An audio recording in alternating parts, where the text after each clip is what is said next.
Strategy and track position. That's what the Brickyard 400 is all about. The 17th edition of this historic race is in the books, and Jamie McMurray has made some history for himself and for his team owner. He's just the third driver to win the Daytona 500 and the Brickyard 400 in the same year. And when it's time for the big events, this driver and this team have shined so far this year. And we will talk about the historic Triple Crown that Chip Ganassi has accomplished this year. Welcome everyone to NASCAR Victory Lane on Speed, fueled by Sunoco. And we are in Victory Lane at the hallowed grounds of the Brickyard here at the Indianapolis Motor Speedway. And Jamie McMurray is celebrating a huge victory, one he no doubt will ever forget. So often in Sprint Cup competition, the car that leads the most laps does not go on to win the race. And that was the case today. Hello, everybody. I'm John Roberts, joined by Kenny Wallace, race car driver, and Kyle Petty. And you know what, guys? This was such a heartbreak. We talked all day today about not only having a guy win and being elated, but these big events are also about the guy who lost it. Well, you know what? The guy that won it was Jamie McMurray. Jamie McMurray from Joplin, Missouri. He is now a hometown hero, Kyle. I'm really excited for him. No, I am too. And it's exactly like John said. It's as much about Jamie McMurray winning as Juan Pablo losing. Ganassi wins or loses either way, okay, so let's be honest. But when you look at it, to dominate like Juan did and to be in position again this year and then to have something like that happen, it's incredible 2 years in a row. And heartbreaking. Yeah, but you know what I think is important? This is an incredible win by Jamie McMurray. This man was left out in the wilderness by Jack Roush. He had to get rid of him because he had to cut his team down to fourth. Look at him, race fans. This is a driver that was not supposed to be here. This is a great story this year, Kyle. He's a comeback driver of the century. Yeah, you got to give him that. You take a driver who last October and November thought he was going to be running trucks, or nationwide, or sitting at home watching this on TV, or here, one of our positions. Shoot, he might have been up in our.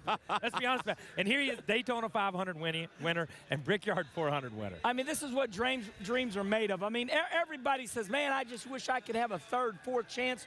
Jamie, congratulations. He's from my home state of Missouri. Go Joplin, Missouri. Yeah.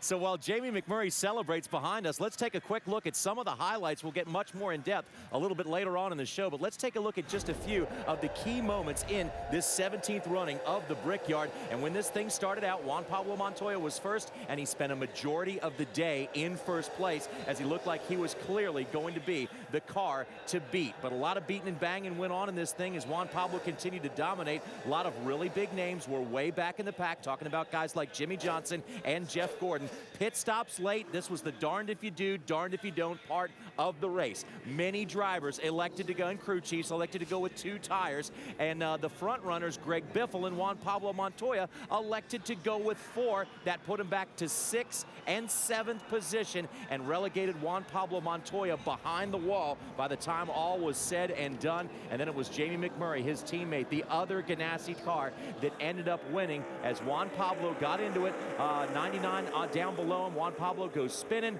Bam, into the outside wall, and that was all she wrote for the number 42 for the rest of the day. And it was his teammate, Jamie McMurray, who pulls off a big piece of history by winning the Daytona 500 and the Brickyard 400, but also team owner Chip Ganassi won the 500, the Indy 500, and now the Brickyard 400, and that is a trifecta we may never see again in competitive automotive sports. And what's right about this victory is that Jamie McMurray ran 2nd and 3rd all day. The only other competition most of the day was the Biff, and at the end, Kevin Harvick showed up. But Kyle, I got to think, with Juan Pablo out of the picture, the right car won the race. Yeah, definitely so.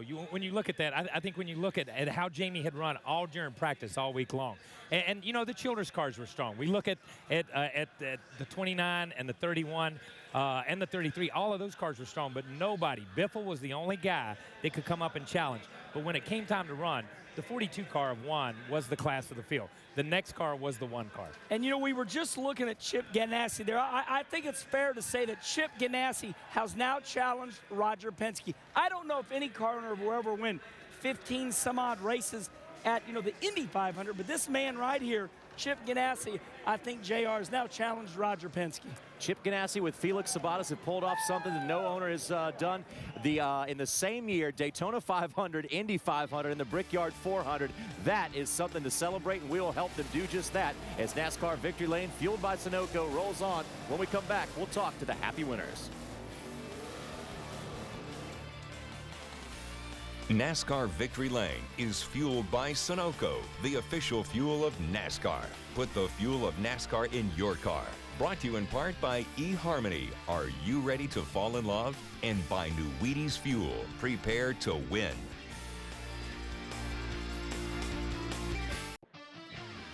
Welcome back, everyone, to the Indianapolis Motor Speedway, where they're getting set to celebrate a century of racing here on NASCAR Victory Lane, fueled by Sunoco. We are helping Jamie McMurray celebrate his first victory in this Brickyard 400, but second big event of the year he has won. Let's take a look at how it all transpired on a brutally hot day here in Speedway, Indiana. His teammate, Juan Pablo Montoya, was the pole sitter as this thing began. It looked like he was clearly, Kyle Petty, the class of the field. He was. You know, they dropped the green flag, and he extended everything he had done in every practice since we'd been here, and in qualifying too. He goes straight to the front and just begins to pull away early in the race. What we did have in these first 10 or 15 laps, and really on the first lap right there, we have a big wreck. The 18 gets down in the corner. It looks like he gets loose, gets into the 77, 77 goes up the racetrack. There's a multitude of angles that you see. The 18's already loose, clips the 77, and then, you know, Elliott Sadler, Ruderman, those guys have no place to go. This is the very first lap of the second biggest race. I still say the Daytona 500 is the biggest race, second biggest race of the season, and these guys are in the garage area. And I think it's fair to say turn 2 that happened. Of the first Excuse me. Yeah, turn 2, incredible. Here we go, green flag again.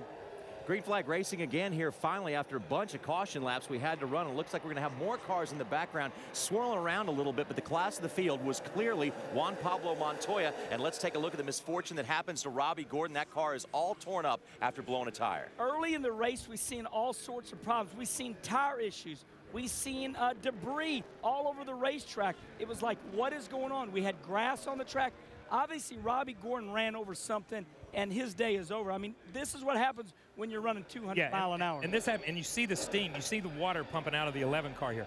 We saw this on the 11 car, the 12 car, on numerous cars. Here's the 12 car coming down pit road. See the steam coming out of it. Now the question is, you know, here is, did these guys, was there that much trash on the racetrack in the first 10 or 15 laps? Or it's cooler today, cloudy, it's a little overcast today compared to what it was Friday and Saturday. Did these guys put a little extra tape on knowing they were going to get that competition caution? We don't know that, but a lot of people experienced that problem early on. In Sprint Cup competition, Hendrick Motorsports has the most victories on this racetrack, and here we have two teammates, Mark Martin and Jimmy Johnson, battling for a top 5 spot. Mark Martin passing Jimmy Johnson did not shock me. What shocked me is the 48 throughout our highlight reel will continue to fade. That shocked me. Jimmy Johnson, not a factor today. Lap number 38, Juan Pablo Montoya came in earlier than most, about 4 laps earlier than most. Kyle complaining about a vibration in the car. Yeah, huge vibration in the car. And when you see this, he had a right front tire, and they just claimed it was just this one tire. You look at that right there. When this tire begins to come apart, it gets out of balance, it begins to vibrate.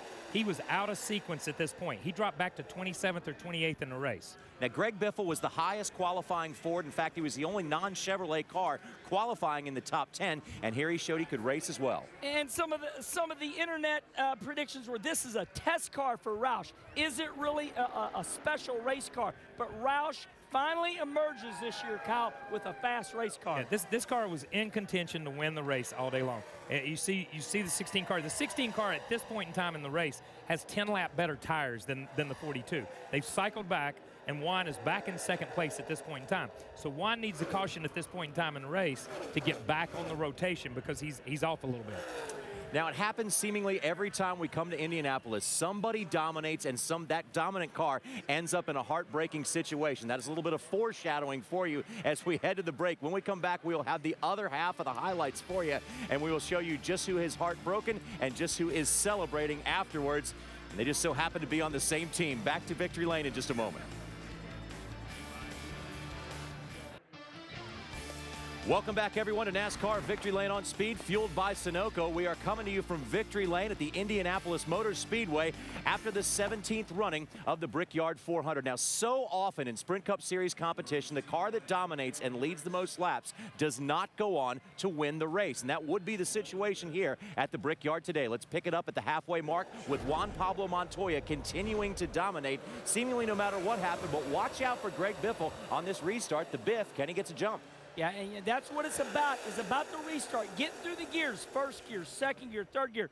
Normally, they'll start in second gear, and the Biff, he takes that Roush Yates horsepower and checks out. And usually the guy out front here at Indy has the advantage, and he does right now. And this shows the importance of clean air. I think we saw this restart earlier with the 42 with Juan on the outside, and Juan powered around the 48 car early in the race on the outside, but he could not do it to Biffle because Biffle's car was so good. Now, remembering what happened last year, watch Juan Pablo Montoya coming down pit road, probably keeping a close eye on that tachometer to make sure he doesn't get hit for speeding. And we have to remind the fans that last year he lost the Brickyard 400 for speeding on pit road. This time, he learned his lesson, and they do a good job. 4 tires, and he's all right. And Juan gets the lead back because if you take a look at what happened to the 16 car on pit road, even though this is a fairly big pit road, it is still narrow, and it was very close for the 16 to just barely avoid Brad Keselowski in the 12. Let me tell you, from that angle doesn't do it justice. I don't think you could put a piece of paper between those two cars. and all it does is your team hesitates because this car is getting ready to be knocked into you a little bit. That was a great pit stop by that team to recover from that. And the result of that was Juan Pablo Montoya enjoying the clean air and pulling out to a big lead over Greg Biffle, but looks like the Biff wasn't ready to give up anytime soon. You know what? The Brickyard here at Indy, it favors this type of racing. This is a flat track. It's all about speed, the guy out front. I mean, right now, he has that IndyCar lane. He's arcing into the corners. We made a big deal about that today, Kyle, where he's running an IndyCar lane different than anybody. Yeah, you watch him go in the corner. He's all the way up next to the black, where the black meets the gray part of the racetrack. And you see Biff goes in. Biff goes in the middle of the racetrack. You see the debris. It comes. Oh, just misses Juan Pablo. Gets into the 39, and Biffle misses it. But this brings out our next caution. So we are under caution once again, and we wouldn't be done with the cautions anyway, but let's take a look at the pit stops as we see the work going to town on the number 42 car. And these were very crucial pit stops because let's remember, this is a team sport. Everybody has to do their job exactly right. And now we're coming down to the nitty-gritty. Now we know we're towards the end of the race, and every team is starting to fight for positions. 2 tires, 4 tires, Kyle. Juan Pablo Montoya makes it off pit road first, followed by the Biff, Jamie McMurray third, and that's the way they would line up and celebrate right now, guys, because you're doing a great job. But after the restart, Juan Pablo Montoya looks like he's going to be the car to beat again with the Biff in tow. And the Biff is saying right now, Greg Biffle says, if I'm going to win this race, I have to challenge on the outside. This is the hardest thing to do at Indy, is run on the outside of anybody, because, Kyle, it's only about a groove and a half racetrack. It's a groove and a half racetrack, and it's late in the race, and now the racetrack's slick. We didn't see the outside working as good. You see Biff, he runs back down the 1 car at this point in time, and he's just all over Jamie's bumper. And this is the best thing for the leader to see, is the second and the third place car doing battle with each other, because then you can pull away. Here was the crucial pit stop of the day. To take 2 or 4 tires with 19 laps to go, Juan Pablo Montoya and Greg Biffle opted for 4, and it turned out that that was not the correct decision. Kyle Petty, I would think in practice you would have to test. I mean, my gosh, I would be scared to death to go right sides only and have never tried it. Yeah, you know, you are, because it changes the balance of your car. But I want to say something. If you go back to race day this morning, when we were on race day with Darrell and myself and all you guys, every crew chief and every driver said strategy and track position, strategy and track position. Nobody said anything about running fast or doing anything, and this race came down to track position. So Jamie McMurray with 2 tires, same thing with Kevin Harvick, and they were doing battle. Kevin actually did get by to take the lead for a while, but there was still a lot of racing left to go. I think this is a case where Kevin Harvick was able to get close enough and just make Jamie loose, and Jamie could not get away from him.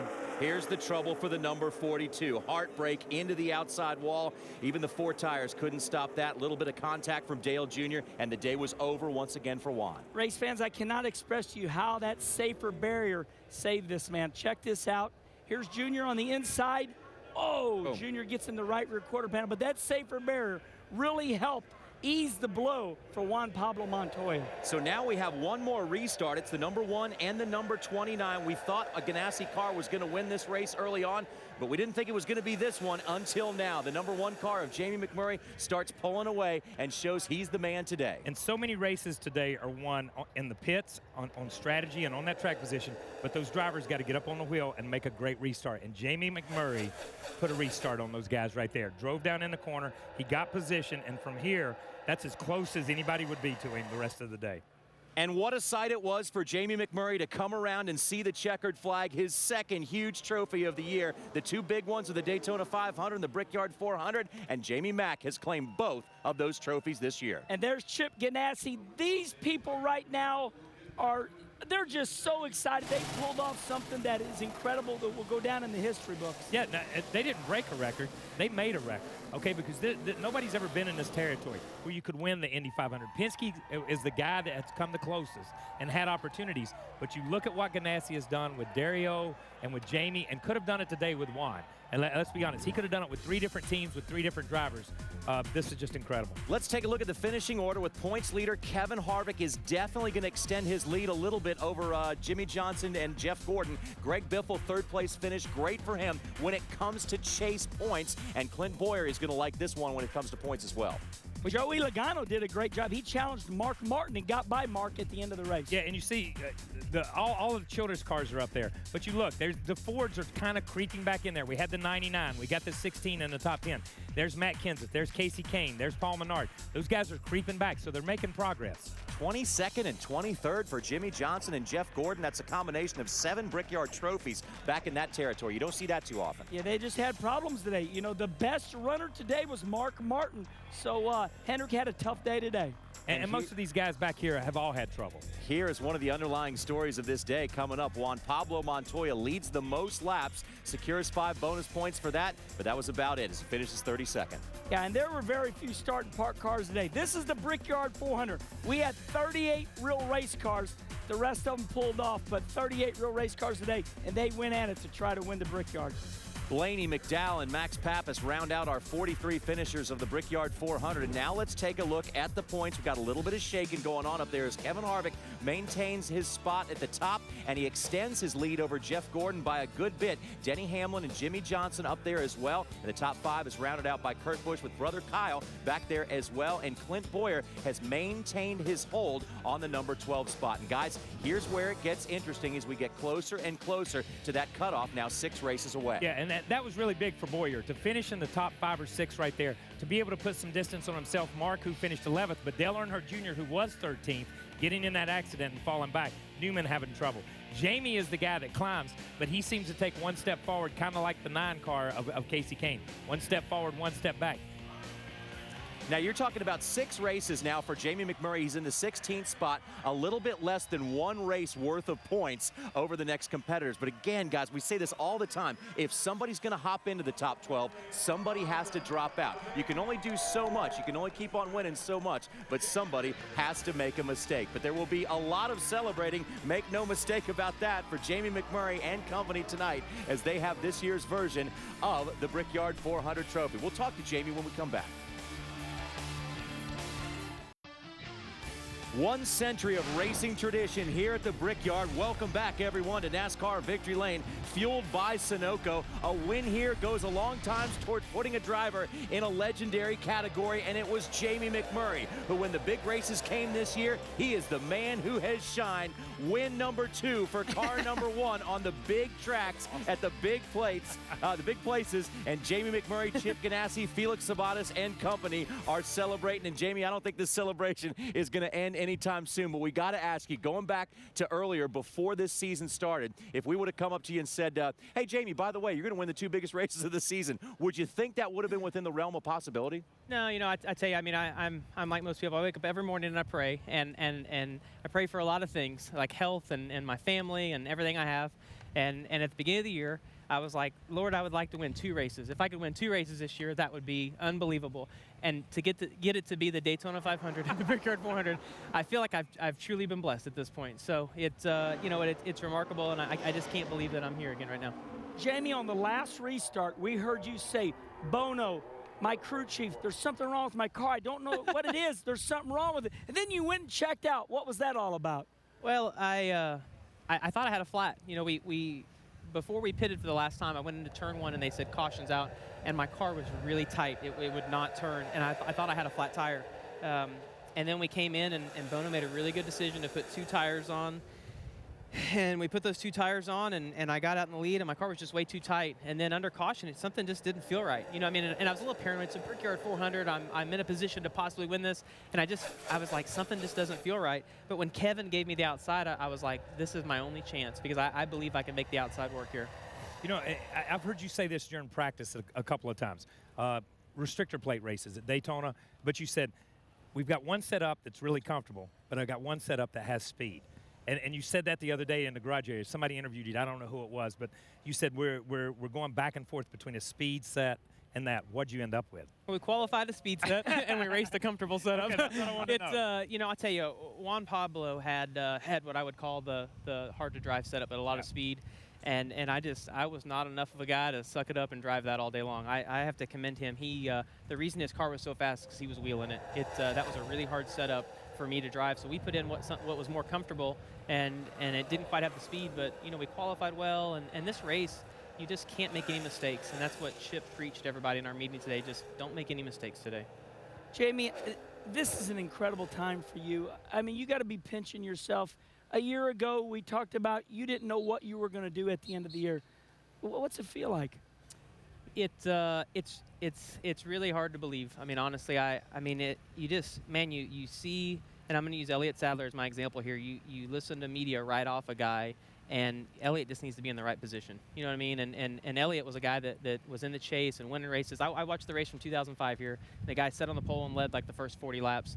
And Elliott just needs to get in the right position. Same thing for me. You know, I think it's very easy for the media to be negative. It's so much easier to be negative than it is to be positive. Wasn't it Larry Phillips said that those seat belts will fit everybody? That's right. The seats are, if you're so good, this seat will fit you also. Right. Jamie, in the big picture of this thing, you guys got to think right now you have a legitimate shot at being in the top 12 by the time this thing is all said and done. Yeah, I don't even care where I'm at. Okay. Every time. We understand I wouldn't that. either. Every time I have paid attention, and I remember at Darlington we ran second, and I went over to Bono, I'm like, we're 39 points out, and we didn't finish the next 2 races, and we're going to what I would consider my worst racetrack next weekend. So I just don't care about the points. I just want to go out and do what we have to do to get solid finishes. And we talked about that this morning on race day. Some guys came to win the race. Some guys worried about points. Juan and I came to win the race. Yeah, and I got to say something. I got to congratulate you. You've had a pretty good career since the media has written you off. It's been all uphill. And there's another driver out there who's won a few races this year, and they're saying is all we do is win. Right. I got a new one for you guys. All right. All we do is win the big one. When are you gonna put it together at what is considered a smaller track? You know what I'm saying? I don't know why it's that way. You know what I mean? Like there's not any more effort put into this race. It's it's just we've been really lucky to be good at the fast tracks. Good, man. And Jamie, here's one thing they can't write anymore. They can't keep saying, why can't he win any place other than restrictor plate track? I tell you what, I was thinking that with like 10 to go. I'm like, man, you got to do this today. Finally prove them wrong, you know? It's remarkable to be in this position, and honestly, I'm kind of speechless. You win a race like this, and you do all the pictures and everything, and then you come over here, and I've watched this show on TV a million times, and you think what you might say, and then you get here, and you're just in awe of everything that's going on. Yeah, man. Well, Jamie, here's another thing you should be in awe of. This is some very good company that you're in right now. Take a look at the other drivers who have had 2 big wins in a season. Dale Jarrett won the Brickyard 400 and the 500 in '96. Jimmy Johnson did it in '06, and now Jamie McMurray has done it in 2010. Congratulations, and you know our tradition here on Victory Lane. We have you sign the flag for a lucky fan. Congratulations once again to Jamie McMurray and the #1 team each week here on NASCAR Victory Lane, fueled by Sunoco. One lucky fan will receive a Sunoco checkered flag autographed by the winner of the race. Enter online at speedtv.com, keyword Sunoco, to win the flag that Jamie McMurray is signing right now, and nice guys can finish first. So far this season, there have been 2 very big trophies handed out. The first one was at the Daytona 500, now at the Brickyard 400, and it's the #1 team that has claimed them both. Now, easily one of the most difficult jobs in sports has to be that of the Sprint Cup Series crew chief. Kevin Bono Mannion was the guy today who had to make that call. It was darned if you did, darned if you didn't. 2 tires or 4 tires. Was there any hedging on you guys? Did you want the 2 tires right away without a question? at one point we thought Jamie thought we had a flat, so we were going to look at the lefts, and we got such a long pit road here, so we were able to think about it a little bit. But Chip comes from that Indy background where you need gas before you need tires, so he always says no tires or 2 tires. So that was definitely Chip screaming for 2, and he says, let Brian do 4, you do 2. And but you know, we are a 2-tire team, and it definitely paid off today. Jamie McMurray told me to start politicking that you said if you win the Brickyard 400, you do not have to test tomorrow in Road Atlanta. So on national TV, right here on Speed, do you test tomorrow at Road Atlanta or not?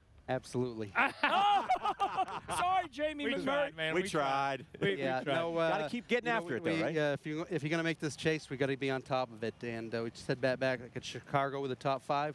We said we do this 7 more times, we'll be in the chase. So this was definitely a good start. This team has been exceptional all year. Just them DNFs are what killed you for that chase. So it's been a great year, but our goal still is to make the chase. Yeah, you know, I just said this to Jamie. I said, there's another team out there that's won a few races, and they say all we do is win.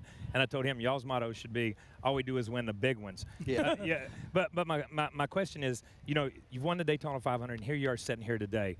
And all the work and all the effort you put in, did you ever think you would be here in the same year with the same guy, with a guy that people had written off and been able to pull this team together? Because you've kept this team intact as a team. Yeah, you know, that's a great question, Kyle. And the answer is yes. You know, you have to believe when you leave your house and get on the airplane that you can win every race. And this team believes that. We still play every week in our team meeting the last 2 laps of Daytona. And I played it today, and I says, this just reminds you guys that we can do this. This team won Daytona, and this team can win Indy today.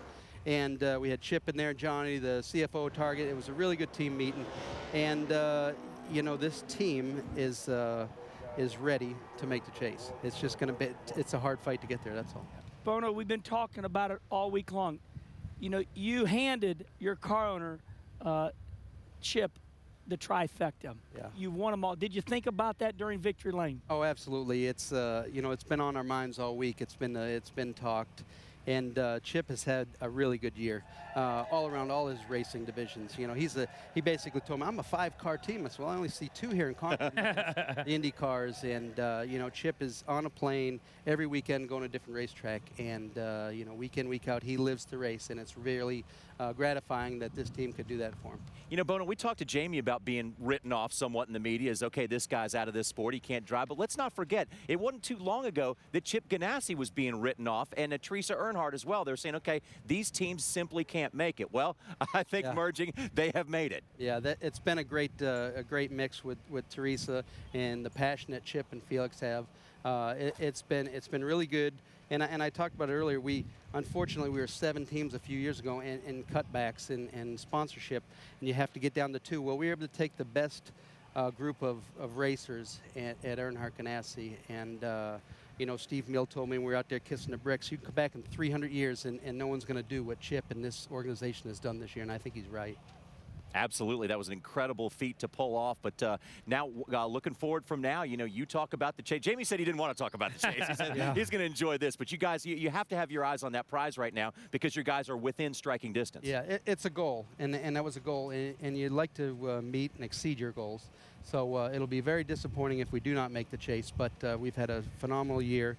You know, I want to thank my teammate, Ryan Patty. He's been a great teammate. And they were up here tire testing and gave us a good baseline setup. And they've probably had the best car the last couple of years, and I hate to see that team go through so much trouble. But, you know, they helped us to get here for sure. Kevin Manion, congratulations. Great team effort today for the victory. Congratulations. And a big one at that. Well, as we send Kevin away to continue the celebrating, Toyota's Racing Sponsify 2 is backed by popular demand with new features and new prizes. Visit toyotaracing.com and click on Design It and Enter It. When we come back, we will talk to the owner that pulled off the huge trifecta. Chip Ganassi has some big trophies, some big checks, and probably a big smile on his face is going to last a long time.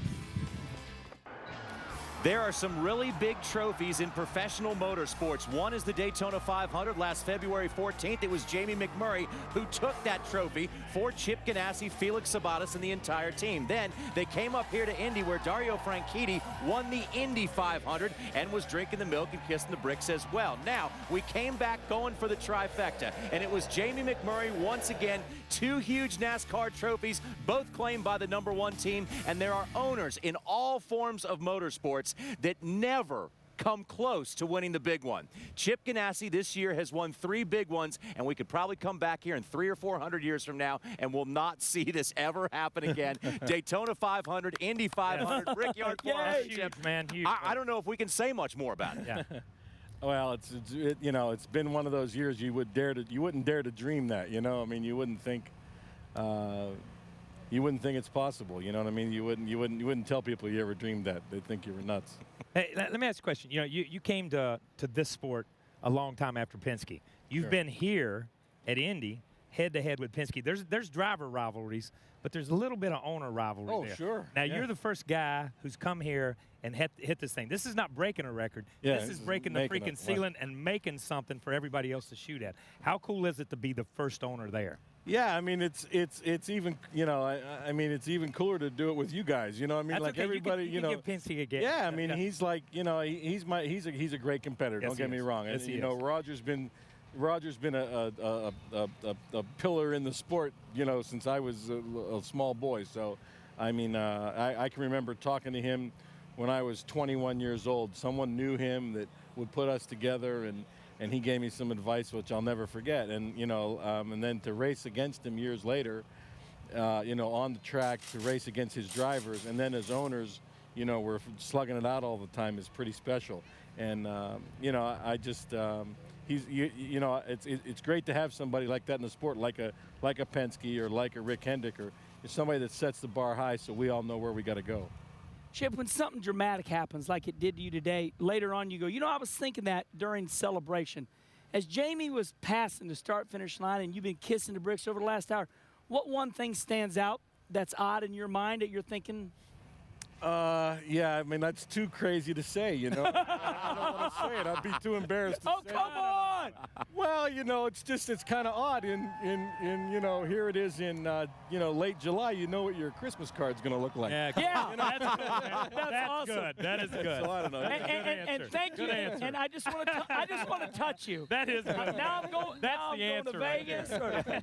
Thank you for answering Yeah, that is good. Christmas card. Chip, we talked to Jamie about, you know, not too long ago, a lot of people had him written off, said he couldn't drive anymore, he wouldn't be driving in Sprint Cup. You guys believed in him. But let's not forget that there was a while ago that a lot of people were saying that Chip Ganassi with Felix Sabates was going to go away. You guys did. Yeah, he had to believe in us, too. Yep. You know what I mean? There was a period where, sure. You know, and I mean, all the guys, all the people in the media had us written off. I mean, I knew otherwise, but, you know, what could you tell people? You know, they're going to write what they want to write and say what they want to say. But, I mean, I always knew we were okay. I mean, believe me, but we've taken some, you know, we've taken some big blows over the years. And, you know, this has been a crazy business the last 10 years. And, you know, it's just, you know, it's the highest of highs and the lowest of lows being in sports. And, I mean, you have to really, you know, want to do it. And you know, we've all 4 of us have been in that situation. So, you know, it's here today and gone tomorrow, you know, but that's what we love about the sport. You know, we sat here and we watch how you run your IndyCar organization. And I think we got a little insight into it with Jamie here, talking about, he said Juan went with the fast setup and Juan got up on the wheel and drove that thing all day long. And Jamie said, I wouldn't man up enough to do it. I went with the setup that I felt was more comfortable. Yeah. But my question to you is, here you are sitting here, winner, trifecta, you've done the deal, you know, the big 3. But the guy that could have done it for you is so dejected. He's sitting over there in another place. But how much was a team effort of this It was a big to be at team the effort. top Let and me at tell the you what, bottom? he was part of that. He was part of the win. Yeah. Okay, and let me tell you why.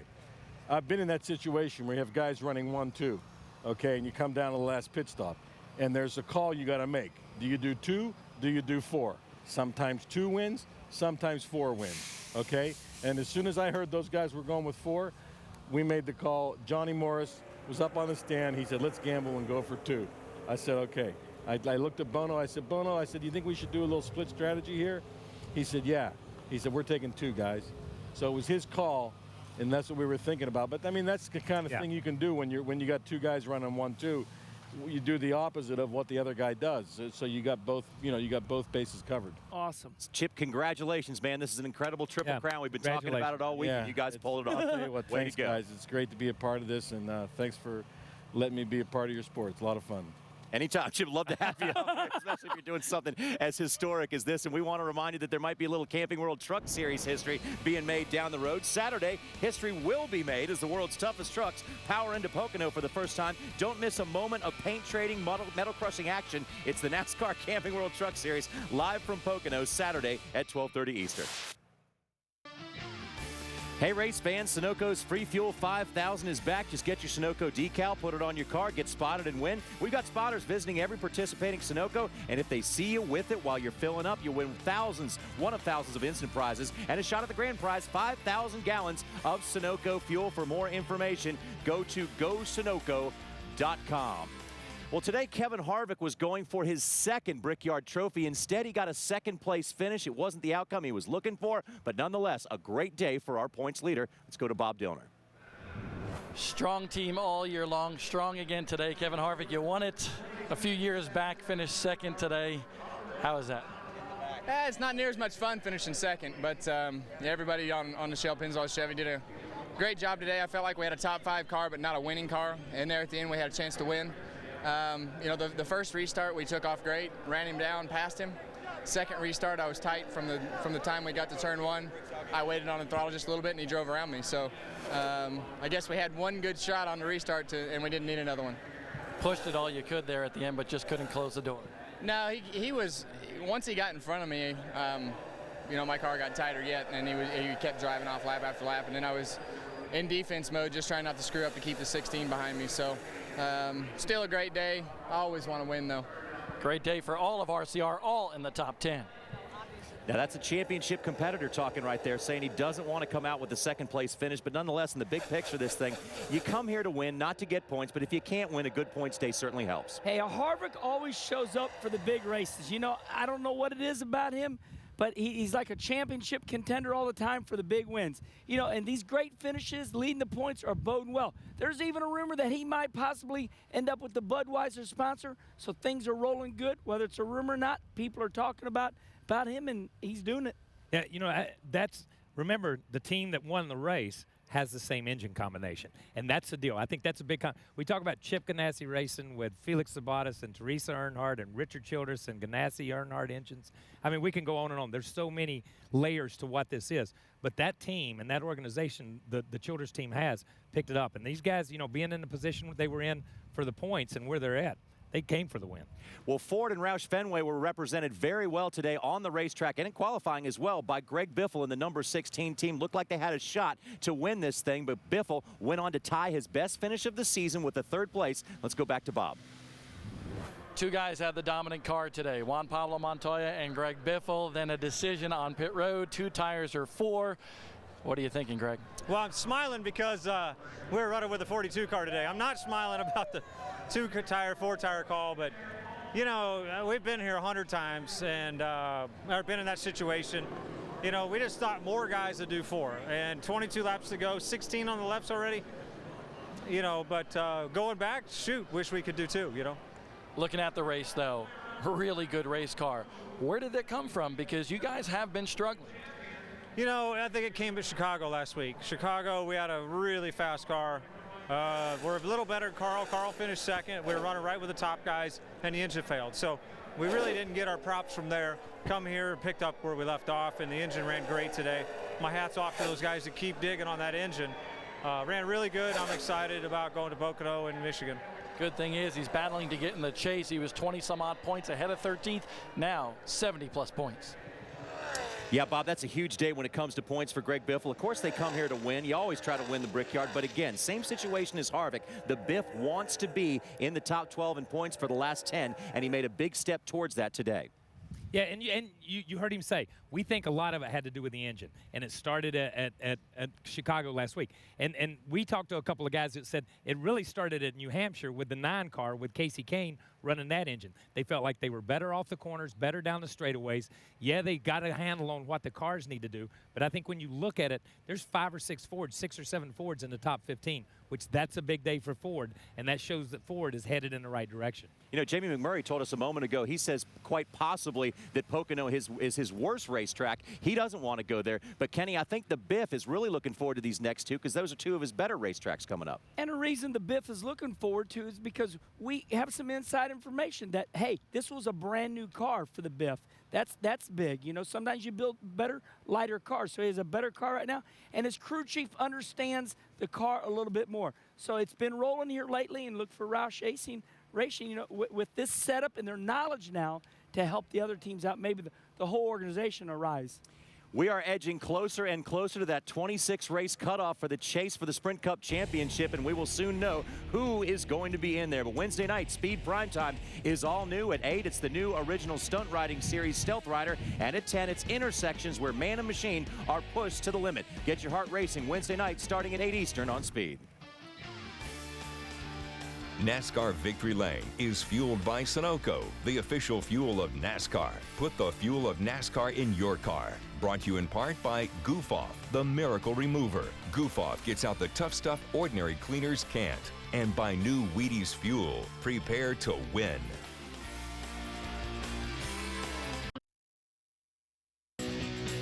Eight of the last 12 winners here at this racetrack have gone on to win the championship.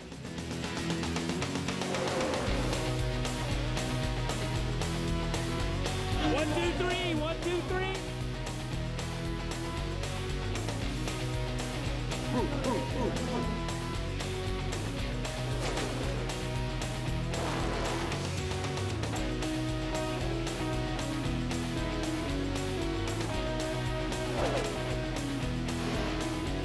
And have you ever heard of SPF 80?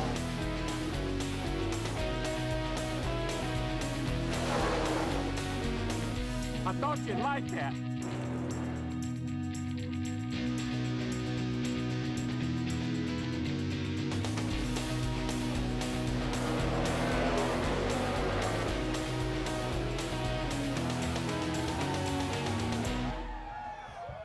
We often get the question, is it as fun as it looks? And the answer is yes. Speed will be back out to the Indianapolis Motor Speedway for MotoGP August 27th through the 29th. Come out and see what these guys do on the track on 2 wheels. Tickets start at $40. Go to IndianapolisMotorspeedway.com to purchase, and you can also catch it on Speed as well, live from Indianapolis Sunday, August 29th. Race coverage starts at 6 o'clock Eastern time, only on Speed. That's the MotoGP World Championship. Be sure to catch it. So we have witnessed history here today with Chip Ganassi and Felix Sabates and their racing organization claiming a huge Triple Crown. But now we move forward out to Pocono, and we're starting to talk about who is going to make this chase and who is going to be left out when all is said and done.